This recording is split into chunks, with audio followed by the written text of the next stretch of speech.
মহিলারা যে শুধুমাত্র ঘর সামলায় তা কিন্তু না, ঘরে বাইরে দুদিকটাই কিন্তু সামলাতে হয়। তাই প্রত্যেকটা কাজ যদি একটু টিপস মেনে করতে পারি তাহলে প্রত্যেকটা গৃহিণীর ঘর বাইরে দুদিক সামলেও কিন্তু নিজেদের জন্য টাইম বের করে অনেক টাকা সাশ্রয় করতে পারবে। সেই রকম বেশ কিছু জানা অজানা কিচেন টিপস আজকে আমি তোমাদের সঙ্গে শেয়ার করব, যেগুলো দেখলে প্রত্যেকটা গৃহিণীর সংসারে কাজে আসবে।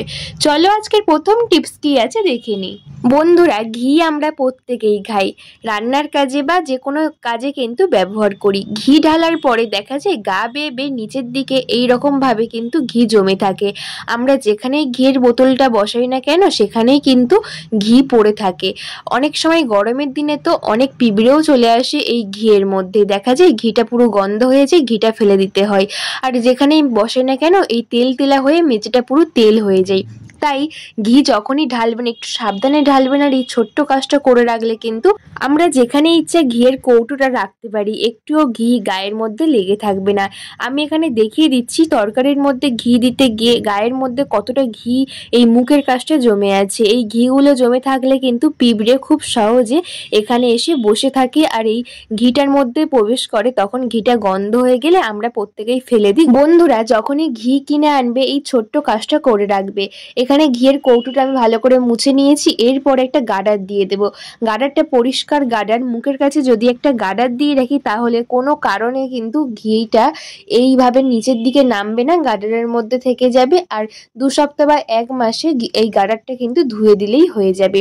তাহলে পুরো গায়ে গায়ে হলো না, আমরা যেখানে ইচ্ছা রাখতে পারি। ঘিয়ের নিচেও কিন্তু একটু ঘি থাকবে না। আশা করছি বন্ধুরা এই ছোট্ট আইডিয়া তোমাদের কাজে আসবে। চলে এলাম পরবর্তী টিপসে। বন্ধুরা, আমরা গ্যাস ওভেন প্রত্যেকেই ব্যবহার করি।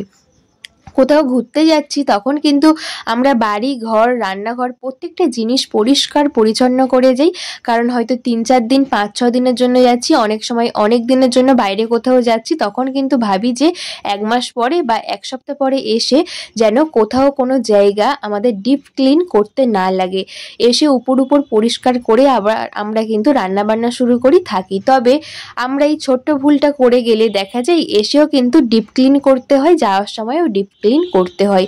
গ্যাস ওভেনের যে বার্নারটা আছে এর ভিতরে অনেক ময়লা ঢুকে যায়, তাই এসে দেখবো আবার নতুন করে পরিষ্কার করতে হয়। তাই কোথাও যাওয়ার আগে অবশ্যই গ্যাসের বার্নারের মধ্যে এইভাবে একটা কাপড় রেখে দেওয়া দরকার, তাহলে এসে ডিপ ক্লিনার করতে হবে না, এসে উপর পরিষ্কার করে আমরা রান্না বান্না আবার করতে পারি। তাই একদম ডিপ ক্লিন করে যাওয়ার পরেই একটু চাপাচুপি দিয়ে রেখে গেলে কিন্তু আমাদের আসার পরে কাজটাও কম হবে, আমরা কিন্তু অতটাও কাজ করতে হয় না, পরিষ্কার পরিচ্ছন্ন করতে হয় না। তাই এইভাবে কিন্তু উপরটা চাপা দিয়ে চলে যাব, তাহলে কোনো রকম আরশোলা কিছু আসবে না, কোনো রকম ধুলো ময়লাও পড়বে না গ্যাসের বার্নারের ভিতরে। আশা করছি বন্ধুরা এই ছোট্ট আইডিয়া তোমাদের কাজে আসবে। কেমন লাগলো কমেন্ট করে জানিও। চলে এলাম পরবর্তী টিপসে।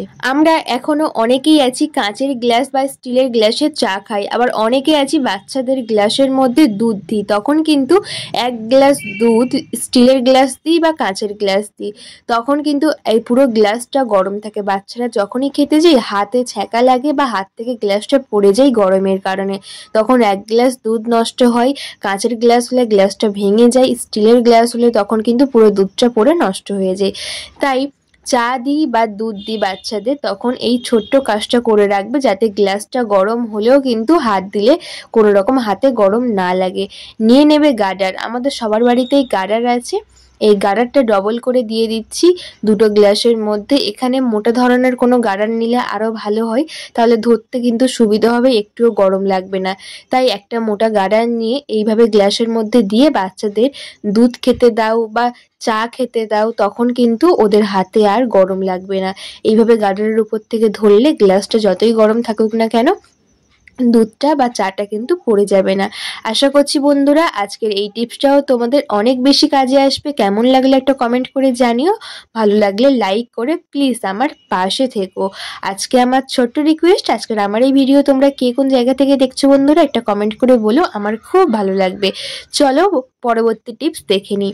বন্ধুরা, আমরা প্রত্যেকেই বাচ্চাদের স্কুলে এই ধরনের বোতল দিই, আর বাড়িতেও অনেকেই এই ধরনের বোতলে জল খাই। দেখা যায় অনেক দিন বোতলটা হয়তো আছে ঘরের মধ্যে, একটা বাজে গন্ধ হয়ে যায় বা বোতলটা অনেকটাই অপরিষ্কার হয়েছে, নিচে হলুদ হয়ে গেছে, একটা বাজে গন্ধের সৃষ্টি হয়। তখন কিন্তু এই বোতলে জল খেলে বাচ্চারা অনেক সময় জল খেতে চায় না, কারণ টিফিনে দিলেও দেখা যায় বোতলের গন্ধের কারণে কিন্তু তারা জলটা ঠিকঠাকভাবে খায় না। তাই গন্ধটা কিভাবে দূর করব? আমরা সার্ফ সাবান ব্যবহার করলেও পরে কিন্তু এই গন্ধটা থেকেই যায়। তাই যখনই এইরকম বোতল পড়ে থাকবে, এইরকম গন্ধ হবে, এই ছোট্ট কাজটি করবে, দেখবে এই সমস্যা থেকে তোমরা রেহাই পাবে। এখানে দেখতেই পাচ্ছ জলের বোতলের ভিতরটা কিন্তু হলুদ হয়ে আছে। আমি এর মধ্যে দিয়ে দিচ্ছি চা পাতা। আমরা যে চা করে খাই সেই চা পাতা 1 চামচ পরিমাণ জলের বোতলের মধ্যে দিয়ে রেখে দেব, তাহলে কোনো রকম বাজে গন্ধ হবে না। বাজে গন্ধ হলে কেটে যাবে। যখনই বোতল পরিষ্কার করব তখনও কিন্তু একটুখানি চা পাতা দিয়ে রাখলে খুব সুন্দরভাবে বাজে গন্ধ কেটে যাবে, বোতলটা একদম ডিপ ক্লিন হবে। বাচ্চাদের যখন এইভাবে জলের বোতল পরিষ্কার করবে, এই টিপসটা অ্যাপ্লাই করে দেখো, অনেক উপকৃত হবে। আশা করছি বন্ধুরা এই ছোট্ট টিপসটাও তোমাদের কাজে আসবে। কেমন লাগলো কমেন্ট করে জানিও। আজকের আমার ভিডিওতে যদি তোমরা নতুন বন্ধু হও, আমার ভিডিও ভালো লাগলে একটা সাবস্ক্রাইব করে দিও, পাশে থাকা বেল আইকনটা প্রেস করে দিও, যাতে নতুন নতুন ভিডিও ছাড়লে সমস্ত ভিডিও নোটিফিকেশন সবার আগে তোমাদের কাছে পৌঁছয়। চলে এলাম পরবর্তী টিপসে। ব্রা আমরা প্রত্যেকেই ব্যবহার করি। আমাদের প্রত্যেকের কাছে অনেক ব্রা থাকে, অনেকের কাছে একটা দুটো ব্রা থাকে। তবে ব্রার এই যে দড়িটা, কাঁধের দড়িটা যখন একদম আলগা হয়ে যায়, আমরা কিন্তু পরতে পারি না, কারণ আলগা হয়ে গেলে ঢিলা হয়ে যায়। রাস্তাঘাটে যদি কখনো খুলে যায় তখন কিন্তু একটা সমস্যার মধ্যে পড়ে যায়। তাই এই দড়িটাকে কিভাবে টাইট করব? অনেক সময় হয়তো দুটো ব্রা, একটা ধুয়ে দিয়েছি শুকনো হচ্ছে না, এই একটা আছে, এটাই কিন্তু পরতে হবে। তখন দেখা যাচ্ছে এই ফিতেটা বা এলাস্টিকটা একদম ঢিলা হয়ে গেছে, তখন পরতে গেলে সেফটি পিন দিতে হয়, অনেক কিছু ঝামেলা করতে হয়। তাই এমার্জেন্সি কোথাও যাওয়ার আগে এই ছোট্ট কাজটা অবশ্যই করবে, দেখবে এই ঢিলা হয়ে যাওয়া ব্রাটাও কিন্তু টাইট হয়ে যাবে। আমরা এখানে চলে এসেছি ডিপ ফ্রিজের কাছে। ডিপ ফ্রিজে ব্রাটাকে আমি রেখে দেব 10 মিনিটের জন্য। এইভাবে ফ্রিজের মধ্যে যে কোনো ইলাস্টিকওয়ালা জিনিস রাখলে টাইট হয়ে যায় ঠান্ডার কারণে, সেই জন্য এখানে আমি ব্রাটাকে 10 মিনিট রেখে দিয়েছি ফ্রিজের মধ্যে। 10 মিনিট পরে ফিরে এসে তোমাদেরকে দেখাচ্ছি কতটা টাইট হয়েছে। 10 মিনিট হয়ে গেছে, ব্রাটাকে বের করে যদি এমার্জেন্সি কোথাও যাওয়ার থাকে আমরা এই ব্রাটাকে পরি, তাহলে এই ব্রাটা কিন্তু একদম টাইট হয়ে গেছে, ইলাস্টিকটা একদম কিন্তু গায়ের সঙ্গে ফিটিংস হবে। আশা করছি এই ছোট্ট টিপস তোমাদের কাজে আসবে। চলো চলে যাই পরবর্তী টিপস ব্রা নিয়ে। বন্ধুরা, আমরা প্রত্যেকেই তো ব্রা ব্যবহার করি, তবে ব্রা সবসময় ব্যবহার করতে করতে দেখা যায় হুপগুলো জং ধরে যায়। এই জংওয়ালা ব্রা কিন্তু আমরা কেউ পরি না, যেহেতু এই জং ধরে গেলে খুব সহজে এর সঙ্গে কাপড়টাও কিন্তু ছিঁড়ে যাওয়ার একটা চান্স থাকে। তাই যখনই ব্রা কিনবে একটা ছোট্ট কাজ অ্যাপ্লাই করবে। এইভাবে কিন্তু জং ধরতে শুরু করলে দেখা যায় কাপড়টা আস্তে আস্তে পচে পচে কোথাও পড়ে গেলে হঠাৎ হয়তো ছিঁড়ে যেতে পারে বা এখান থেকে হুপটা খুলে যেতে পারে। তাই ব্রা কেনার পরে সঙ্গে সঙ্গে তোমরা এই ছোট্ট কাজটা করলে কিন্তু এই সমস্যায় পড়বে না। নিয়ে নেবে নেল পলিশ। আমাদের সবার কাছে নেল পলিশ থাকে, একটুখানি নেল পলিশ আমি এই ব্রার যে হুপ আছে হুপের মধ্যে লাগিয়ে দিচ্ছি, তাহলে একটা লেয়ার পড়ে যাবে, জং ভাবটা কেটে যাবে, আর ব্রাটা কিন্তু জং ধরে কাপড়টা থেকে খুলে যাওয়ার কোনো চান্স থাকবে না, ছিঁড়ে যাওয়ার কোনো চান্স থাকবে না। তাই যখনই ব্রা কিনে আনবে একটুখানি নেল পলিশ লাগিয়ে দেবে, দেখবে অনেক দিন পর্যন্ত ব্রাটা জং ধরবে না। আশা করছি বন্ধুরা এই আইডিয়াও তোমাদের কাজে আসবে। এই ছোট্ট আইডিয়া তোমাদের কেমন লাগলো এটা কমেন্ট করে বলো। আজকের আমার সবকটা টিপস তোমাদের কেমন লাগলো অবশ্যই আমাকে কমেন্ট করে জানিও। চলো পরবর্তী লাস্ট টিপস দেখে নিই ব্রা নিয়ে। আমাদের বাড়িতে অনেক সময় অনেক ব্রা থাকে যেগুলো একটুখানি নষ্ট হয়ে গেলে আমরা কেউ পরি না, তবে হুপের জায়গাটা একদম ঠিকঠাক থাকে। তাই এই ব্রাগুলো ঘরে ফেলে না রেখে বা ফেলে না দিয়ে এই ছোট্ট কাজ অ্যাপ্লাই করে দেখবে অনেক উপকৃত হবে। এখানে আমি একটা কাঁচির সাহায্যে ব্রার হুপের দিকের অংশ 1 আঙুল পর্যন্ত আমি কেটে নিচ্ছি। এইভাবে 1 আঙুল পর্যন্ত আমি কেটে নিয়েছি, দুদিকটাই কিন্তু কেটে নেব। এটা খুব সুন্দর একটা অর্গানাইজ তৈরি হচ্ছে, কোনো রকম সেলাই করা ছাড়াই কিন্তু এটা আমরা ব্যবহার করতে পারবো। এখানে নিয়ে নেব একটা সেফটি পিন। তোমরা চাইলে এখানে নিতে পারো, স্ট্যাবলার দিয়ে স্ট্যাবলার করে নিতে পারো, তবে আমি একটা সেফটি পিন দিয়ে দিচ্ছি, তাহলেই কিন্তু হবে।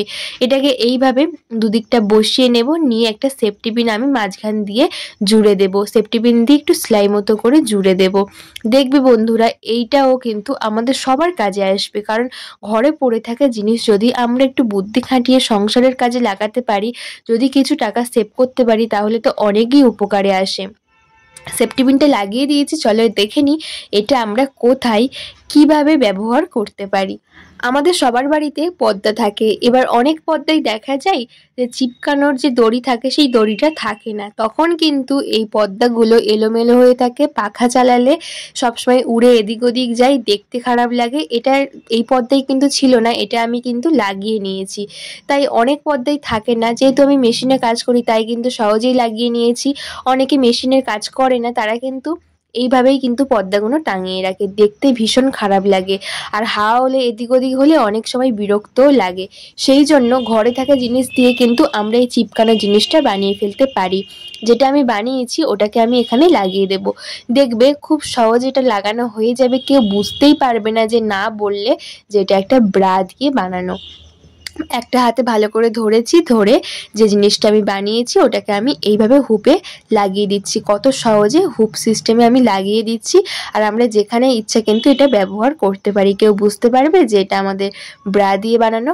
একটু বুদ্ধি খাটালেই আমরা গৃহিণীরা কিন্তু সংসারের অনেক কাজ করতে পারি ছোট ছোট জিনিস দিয়ে। দেখেই বুঝতে পারছো কতটা সুন্দর লাগছে, কেউ বুঝতেই পারছে না যে এটা আমাদের ব্রা দিয়ে বানানো। একটা বেল্টের মতো হয়ে গেল, আর দেখতেও ভালো লাগছে পর্দাটা না উড়ে উড়ে গিয়ে। আশা করছি বন্ধুরা আজকে সবকটা টিপস তোমাদের উপকারে আসবে। কোন টিপসটা সবচেয়ে বেশি ভালো লাগলে একটা কমেন্ট করে বলবে। আমার ভিডিও তোমাদের একটু ভালো লেগে থাকলে লাইক কমেন্ট শেয়ার করে আমার পাশে থাকবে, আর বন্ধুদের কাছে একটু শেয়ার করে দিও, যাতে সবার একটু উপকারে আসে। তোমরা নতুন বন্ধু হলে একটা সাবস্ক্রাইব করে আমার পাশে থেকো। সবাই ভালো থেকো, দেখা হবে নতুন ভিডিওতে। টাটা বন্ধুরা।